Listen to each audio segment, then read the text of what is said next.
Hi friends, అందరికీ నమస్కారం. Welcome to my channel. వీడియోని ఎవరైతే కొత్తగా చూస్తున్నారో వారందరూ సబ్స్క్రైబ్ చేసుకోండి. వీడియోని అయితే పూర్తిగా చూడండి. రైతు భరోసా కోసం రైతులు చాలా ఎదురు చూస్తున్నారు. ప్రభుత్వం కీలక నిర్ణయం రైతు భరోసా మీద తీసుకుంది. అయితే డబ్బులు పడేది అప్పుడే అని స్పష్టం కూడా చేసింది. ఇంట్రెస్టింగ్ విషయాలు తెలుసుకోవాలంటే మన ఛానల్ అయితే సబ్స్క్రైబ్ చేసుకొని లైక్ షేర్ చేసుకోండి. ఇక వివరాల్లోకి వెళ్తే, తెలంగాణ వ్యాప్తంగా రైతులు రైతు భరోసా కోసం ఎదురు చూస్తున్నారు. వానాకాలం పంటల సీజన్ కూడా పూర్తి కావచ్చింది. కానీ ఇప్పటి వరకు రైతు భరోసా పథకంను ప్రారంభించలేదు. ప్రభుత్వం అధికారంలోకి రాగానే రైతు భరోసా ద్వారా ఎకరానికి 15,000 రూపాయలను పెట్టుబడి సహాయం అందజేస్తామని ఎన్నికల సమయంలో ముఖ్యమంత్రి రేవంత్ రెడ్డి హామీ ఇచ్చారు. అధికారంలోకి వచ్చి 10 మాసాలకు పైగా అయినప్పటికీ ఇప్పటి వరకు రైతు భరోసాను ప్రారంభించలేదు.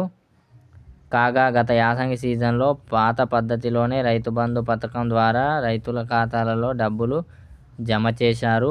వానాకాలం సీజన్లో రైతు భరోసా పథకం తీసుకొచ్చి ఎకరానికి 15,000 రూపాయల పెట్టుబడి సహాయాన్ని అందజేస్తామని సీఎం రేవంత్ రెడ్డి చెప్పారు. కానీ గత ప్రభుత్వం అమలు చేసిన రైతు బంధులో అవినీతి అక్రమాలు చోటు చేసుకున్నందున రైతు భరోసా పథకం అమలుపై రైతుల అభిప్రాయ సేకరణ చేపట్టారు. రైతుల అభిప్రాయం మేరకు నియమ నిబంధనలు ఖరారు చేసినట్లు తెలిసింది. వాస్తవానికి రైతు భరోసా పథకాన్ని జూలై మాసంలోనే ప్రారంభించాల్సి ఉంది.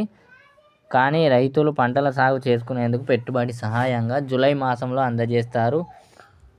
కానీ రైతుల రుణమాఫీ ప్రక్రియతో పాటు రైతు భరోసాపై రైతుల అభిప్రాయ సేకరణ వల్ల జూలై మాసంలోనే ప్రారంభించాల్సిన రైతు భరోసా పథకానికి ఆలస్యమైంది.